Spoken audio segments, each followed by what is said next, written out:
के, उनके टैलेंट को चेक करके या फिर उनको कुछ भी करके उनको बिजनेस में रिटेन करके रखने का। क्यों? ये टैलेंटेड एम्प्लॉइज अगर कहीं और चले गए तो बट ऑब्वियस दूसरे एक बिजनेस ऑर्गेनाइजेशन का ग्रोथ होगा, दूसरे बिजनेस ऑर्गेनाइजेशन का ग्रोथ होगा अगर इन लोग किधर और निकल के चले गए तो। इन लोग किधर और निकल के चले गए तो दूसरे बिजनेस ऑर्गेनाइजेशन का ग्रोथ हो जाएगा, बराबर है। इसके लिए बिजनेस ऑर्गेनाइजेशन में एक सबसे चैलेंजिंग टास्क होता है स्टाफिंग। किसी को अपॉइंट करना, उसको रिटेन करके रखना, ये सबसे चैलेंजिंग टास्क होता है। अरे क्या बात है, इब्रान ने बोला नट्टू एंड बाघा, क्या बात है, वेरी गुड, नट्टू एंड बाघा। आप अभी उधर पे जरा चेक, जरा आप वहां पे देखो तो आज इतने साल से नट्टू और बाघा कुछ ना कुछ करते करते कुछ भी करते, बिजनेस में वाट लगे रहते, लेकिन जेठालाल ने कभी निकाला नहीं और टाइम आने पे सपोर्ट भी किया। क्यों? उनको पता है ये नट्टू और बाघा है, लेकिन ये दो नमूने ना, दो अजूबे है। चलो, the need of staffing arise, चलो बस हो गया, अभी यहाँ पे ध्यान दो। Need of staffing arise since initial stage and later on staffing requires due to death, resignation, promotion, transfer, business expansion etc. Sir इसका मतलब क्या? चलो, जब बिजनेस स्टार्ट करते हैं तभी हमको पर्सन की जरूरत लगती है। जब हम लोग कोई बिजनेस स्टार्ट करते हैं, जब कोई बिजनेस स्टार्ट करते हैं तभी हमको स्टाफ की जरूरत होती है। ये स्टार्टिंग डेज में हो गया। नेक्स्ट में जैसा बिजनेस चलते रहेगा चलते रहेगा, चलने के बाद में किसी की डेथ हो गई तो किसी और को अपॉइंट करना पड़ेगा, किसी ने रिजाइन किया तो किसी और को अपॉइंट करना पड़ेगा, किसी का प्रमोशन हो गया तो उसकी जगह पे कोई और टेक ओवर करेगा, किसी का कहीं पे ट्रांसफर हो गया तो किसी और को अपॉइंट करना पड़ेगा। तो इसके लिए इनिशियल स्टेज में अपॉइंटमेंट होता है, इनिशियल स्टेज में स्टाफिंग होता है। लेटर स्टेज में क्यों होता है? तो रीजन उसका किसी पर्सन का death, resign, promotion etcetera etcetera. Staffing is the process of matching job with the right individual, job with the right individual. जैसा अगर मैं एग्जांपल दूं, एक छोटा सा एग्जांपल, अगर अकाउंटिंग का काम है, ध्यान से सुन लेना, अगर अकाउंटिंग का काम है तो मेरे पास दो लोग हैं, एक सीए है, एक सीए है और एक एचआर मैनेजर है, या एचआर एमबीए, एचआर में जिसने एमबीए किया है। तो भाई मैं किसको सिलेक्ट करेगा अकाउंटिंग के लिए? किसको सिलेक्ट करेगा? बट ऑब्वियस जिसके पास भाई अकाउंटिंग का नॉलेज है मैं उसको ही सिलेक्ट करेगा। ये मेरा रिक्वायरमेंट है और ये मेरा पर्सन है। अब मैंने दोनों को मैच कर दिया, that is called as staffing. जरूरत क्या, उसके अकॉर्डिंगली किसी और को अपॉइंट करना। It is a process of selecting and keeping right type of people at the right position and at the right time in the organisation, at the right time in the organisation. particular person appointed for a particular job at a particular time, at a particular time। और ये organisation, sorry, management functions में objectives में से ये एक important question है। Right man for right job is the basic principle of staffing. Right man for the right job is basic principle for staffing. Particular person for particular job, वो बात अलग है, सबको सब काम आता है, बराबर है। लेकिन अगर बोला है कि ये जॉब के लिए यही परफेक्ट, यही पर्सन एकदम अप्रोप्रिएट है, तो भाई इसको ही सिलेक्ट करने का। जैसा आप देखो, आप देखो, जब क्रिकेट टीम के अंदर तीनों फॉर्मेट है, क्या सब प्लेयर तीनों फॉर्मेट में खेलते हैं क्या? ईच एंड एवरी प्लेयर तीनों फॉर्मेट में खेलते हैं क्या? कभी क्रिकेट में देखा है ईच एंड एवरी प्लेयर तीनों फॉर्मेट में? नहीं, सबका अपना अपना स्पेशलाइजेशन होता है। कुछ को टेस्ट क्रिकेट के लिए रखा हुआ है, वो टेस्ट क्रिकेट में ही आते हैं खेलने को। कुछ को T20 स्पेशलिस्ट करके रखा है, वो T20 में आते हैं खेलने के लिए। क्यों? तो राइट पर्सन राइट जॉब। हाँ, जैसे वेदांत ने बोला अभी पुजारा है, चेतेश्वर पुजारा है, तो भाई उसको टेस्ट के लिए रखा है। भाई जब टेस्ट होगा तभी तुम्हारी एंट्री होगी, नहीं तो नहीं आने का। ओके, कुछ प्लेयर्स है जिनको T20 स्पेशलिस्ट करके रखा है, T20 रहेगा तब तुम्हारी एंट्री होगी टीम के अंदर। ठीक है, चलो आगे। The function emphasizes managing human and not material और फाइनेंशियल रिसोर्सेस। ये भी एक पॉइंट इंपॉर्टेंट है, यहां पे ध्यान दो, ये भी बहुत इंपॉर्टेंट पॉइंट है। एम्फेसाइजेस का मीनिंग है फोकस, एम्फेसाइजेस का मीनिंग है फोकस। ओके, तो इसका पूरा फोकस होता है ह्यूमन बीइंग पे, ह्यूमन रिसोर्स पे, नॉट अदर रिसोर्सेस। अभी डेफिनेशन, तो डेफिनेशन यहां पे ध्यान दो। Following are the some definition. Haimann का डेफिनेशन क्या है? The staffing function pertains to the recruitment, selection, development, training and compensation of subordinate managers. Sir pertain का मीनिंग क्या होता है? रिलेटेड। पर्टेन्स का मीनिंग क्या होता है? रिलेटेड। तो staffing is related to recruitment, selection. आप पूरा सर्कल याद रखो ना, पहला रिक्रूट होगा, सिलेक्ट होगा, डेवलपमेंट होगा, उसके बाद में उसका रेम्यूनरेशन होगा। ओके, तो ये पूरा सर्कल याद रखो आप। रिक्रूटमेंट मतलब appointment of new people, compensation मतलब रेम्यूनरेशन, कंपेंसेशन मतलब रेम्यूनरेशन, रिक्रूटमेंट मतलब appointment of new people, compensation मतलब रेम्यूनरेशन। ल्यूथर गुलिक ने क्या बोला है? Staffing is a whole personnel function, personnel human being of bringing in and training the staff and maintaining favorable condition of work। देखो अगर आपने कभी बहुत बार सुना होगा समटाइम्स अपॉइंटमेंट के बाद में ट्रेनिंग होती है, एम आई राइट? अपॉइंटमेंट के बाद में उनकी ट्रेनिंग होती है। क्यों ट्रेनिंग क्यों होती है? तो ट्रेनिंग की क्यों होती है? Because they should know how to work, they should be familiar with their working condition और देयर वर्क, क्या काम करने वाले हैं उसके बारे में उनको मालूम होना चाहिए। इसके लिए उनकी ट्रेनिंग होती है। आने के लिए तो आता है, कोई मना नहीं करता है, बट एफिशिएंटली किस तरीके से कर सकते हैं उसके लिए उनकी क्या होती है? ट्रेनिंग होती है। तो पर्सनल बोला मतलब एम्प्लॉय, वर्कर और वर्कफोर्स। बेंजामिन, ये ले प्रीवियस पेज का ले लो भाई, फटाफट से ले लो प्रीवियस पेज का। चलो, एस बेंजामिन ने क्या बोला? Staffing is a process involve in identifying, assessing, placing, evaluating and directing individual at work। Identifying मतलब क्या? पहचानने का कौन क्या काम करेगा। असेसिंग का मतलब क्या? तो उसका परफॉर्मेंस चेक करने का। प्लेसिंग मतलब क्या? प्लेसिंग मतलब उसको पर्टिकुलर जॉब असाइन करने का, पर्टिकुलर जॉब पर्टिकुलर डिपार्टमेंट में उसको काम देने का। इवेल्युएटिंग मतलब फॉर एग्जांपल उसको मैनेजर का पोस्ट दिया है तो अभी वो किस तरीके से काम कर रहा है। डायरेक्टिंग, ये तो तुमको पता है डायरेक्टिंग का मतलब। डायरेक्टिंग क्या है? तो डायरेक्टिंग मतलब प्रॉपर गाइड करना, प्रॉपर गाइड करना। अब आता है इंपॉर्टेंस ऑफ स्टाफिंग। चलो, इंपॉर्टेंस ऑफ स्टाफिंग। सबसे पहला point, effective managerial function. Why effective managerial function? देखो, फंक्शंस ऑफ मैनेजमेंट ध्यान देना बच्चों। प्लानिंग हो गया, ऑर्गेनाइजिंग हो गया, डायरेक्टिंग, कंट्रोलिंग। अच्छा मुझे बताओ, ये सब क्या हवे में होगा क्या? इसको कौन करेगा? ये सबको कौन करेगा? ये प्लानिंग, ऑर्गेनाइजिंग, डायरेक्टिंग, कंट्रोलिंग कौन करेगा?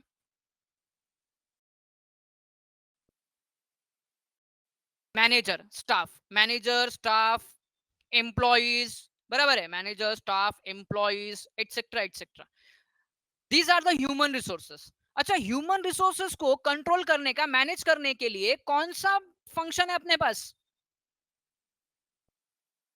विच function manage human resources? Staffing. क्या बात है, पढ़ाई स्टाफिंग। के लिए मेहनत तो सब करते हैं, लेकिन स्मार्ट स्टडी कौन करता है? प्री एग्जाम ऐप के साथ बनाइए अपनी तैयारी super smart. Pre exam app देता है वाइड रेंज के एग्जाम्स की तैयारी, जैसे JEE, NEET, CAT, CA foundation, CS seat, banking, railway, SSC, MBA entrance, SYJC, com, TYB com और भी बहुत कुछ। Chapter wise tests and mock tests, detailed performance analysis, और अब तैयारी होगी एकदम परफेक्ट। कहीं भी कभी भी पढ़ाई करें। और एक विशाल क्वेश्चन बैंक आपकी तैयारी को बनाए आसान। इंस्टेंट इवैल्यूएशन से तुरंत जानिए अपनी परफॉर्मेंस और पाएं पर्सनलाइज्ड फीडबैक। तो अब देरी किस बात की? प्री एग्जाम ऐप डाउनलोड करें और अपने नाम से रजिस्टर्ड करें और एक विशाल क्वेश्चन बैंक बिल्कुल फ्री और अपनी सफलता की कहानी लिखें। लिंक डिस्क्रिप्शन में है। प्री एग्जाम ऐप स्मार्ट क्या तैयारी बात का है, साथी। स्टाफिंग। ओके, तो विदाउट स्टाफिंग, तो यहाँ पे ध्यान दो, effective performance and outcome of these functions depends on effective staffing, depends of effective staffing। Planning कब अच्छी होगी? जब अच्छे मैनेजर होंगे। ऑर्गेनाइजिंग कब अच्छा होगा? जब अच्छा ऑर्गेनाइजेशन स्ट्रक्चर होगा, उधर भी ह्यूमन बीइंग लगेगा। डायरेक्टिंग, गुड लीडर होगा, गुड लीडर मतलब अच्छा मैनेजर होगा। कंट्रोलिंग, अच्छा मैनेजर होगा। अब मैनेजर हो गया, स्टाफ हो गया, एम्प्लॉय हो गया, comes under staffing, comes under staffing. चलो नेक्स्ट, किस तरीके से काम कर रहा है? डायरेक्टिंग, ये तो तुमको पता है डायरेक्टिंग का मतलब। डायरेक्टिंग क्या है? तो डायरेक्टिंग मतलब प्रॉपर गाइड करना, प्रॉपर गाइड करना। अब आता है इंपॉर्टेंस ऑफ स्टाफिंग। चलो, इंपॉर्टेंस ऑफ स्टाफिंग। सबसे पहला point, effective managerial function. Why effective managerial function? देखो, फंक्शंस ऑफ मैनेजमेंट, ध्यान देना बच्चों। प्लानिंग हो गया, ऑर्गेनाइजिंग हो गया, डायरेक्टिंग, कंट्रोलिंग। अच्छा मुझे बताओ, ये सब क्या हवे में होगा क्या? इसको कौन करेगा? ये सबको कौन करेगा? ये प्लानिंग, ऑर्गेनाइजिंग, डायरेक्टिंग, कंट्रोलिंग कौन करेगा? Manager, staff, manager, staff, employees, बराबर है। Manager, staff, employees, etcetera etcetera, these are the human resources. अच्छा, ह्यूमन रिसोर्सेस को कंट्रोल करने का, मैनेज करने के लिए कौन सा फंक्शन है अपने पास? Which function manage human resources? Staffing. क्या बात है, स्टाफिंग। ओके, तो विदाउट स्टाफिंग, तो यहां पे ध्यान दो, effective performance and outcome of these functions depends on effective staffing, depends of effective staffing। Planning कब अच्छी होगी? जब अच्छे मैनेजर होंगे। ऑर्गेनाइजिंग कब अच्छा होगा? जब अच्छा ऑर्गेनाइजेशन स्ट्रक्चर होगा, उधर भी ह्यूमन बीइंग लगेगा। डायरेक्टिंग, गुड लीडर होगा, गुड लीडर मतलब अच्छा मैनेजर होगा। कंट्रोलिंग, अच्छा मैनेजर होगा। अब मैनेजर हो गया, स्टाफ हो गया, एम्प्लॉय हो गया, comes under staffing, comes under staffing. चलो नेक्स्ट, जैसे इधर पे ध्यान दो। अब ये प्रॉपर स्टाफिंग की है, ये ह्यूमन बीइंग में से प्रोडक्शन है, सेल्स है, फाइनेंस है, मार्केटिंग, ये सब अलग अलग डिपार्टमेंट में क्या कर दिया हम लोग ने, सबका काम सबको डिफाइन कर दिया। नेक्स्ट है, leads to effective utilisation of human resources. Effective utilisation of human resources. अभी स्टाफिंग है, प्रॉपर स्टाफिंग किया। अच्छा, स्टाफिंग में क्लियर कट जॉब डिफाइंड हो गया, क्लियर कट जॉब डिफाइंड हो गया। अब जॉब डिफाइंड हो गया तो सिंपल सी बात है, एक्सेस बर्डन अवॉइड हो गया। अब जब एक्सेस बर्डन अवॉइड हो गया तो optimum utilisation of human resources. अभी मैंने किसी के ऊपर से बर्डन हटा दिया तो वो इफेक्टिवली काम करेगा, एकदम मन से और इफेक्टिवली काम करेगा। अब उसकी वजह से क्या हो जाएगा? Progress and improvement of performance of organisation. वो effectively, yes, he will work freely, तो इसके वजह से क्या होगा? बिजनेस ऑर्गेनाइजेशन में इंप्रूवमेंट आएगा। Next, build cordial relationship. Cordial का मीनिंग क्या होता है? कॉर्डियल का मीनिंग होता है हेल्दी और फ्रेंडली। कॉर्डियल का मीनिंग क्या होता है? हेल्दी और फ्रेंडली रिलेशनशिप। चलो, staffing, healthy relationship, all levels of employ, better coordination और communication, sorry, because of better. अभी क्या होता है स्टाफिंग की वजह, देखो स्टाफिंग की वजह से क्या होता है, देखो। अच्छा, स्टाफिंग के टाइम पे जॉब प्रोफाइल मालूम होता है, बराबर है। प्रमोशन क्राइटेरिया मालूम होता है।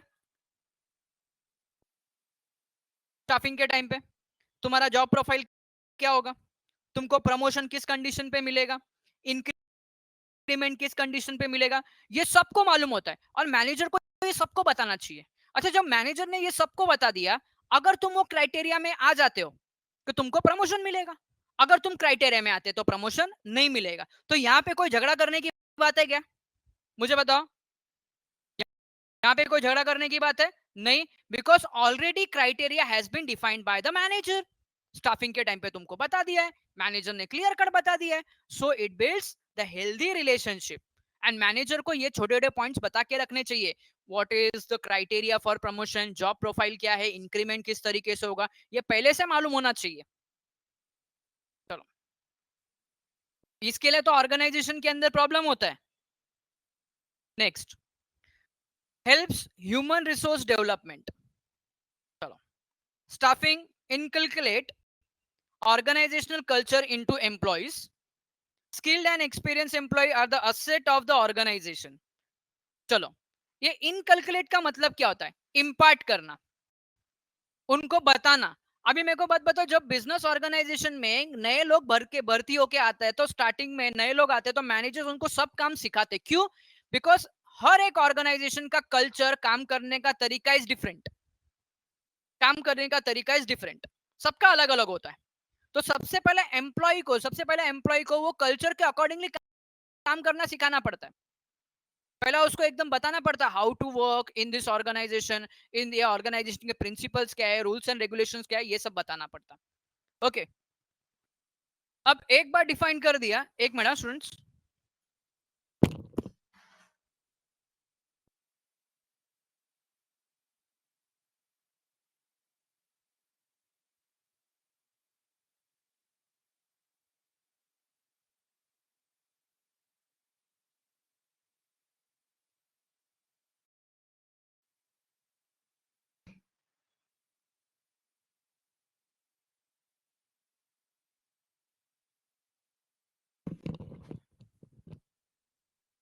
ओके स्टूडेंट्स, तो क्यों उनको ये सब इंफॉर्मेशन क्यों बताना पड़ता है? तो सिंपल सी बात है, उनको हमारे बिजनेस ऑर्गेनाइजेशन के बारे में मालूम होना चाहिए, so that they can work freely.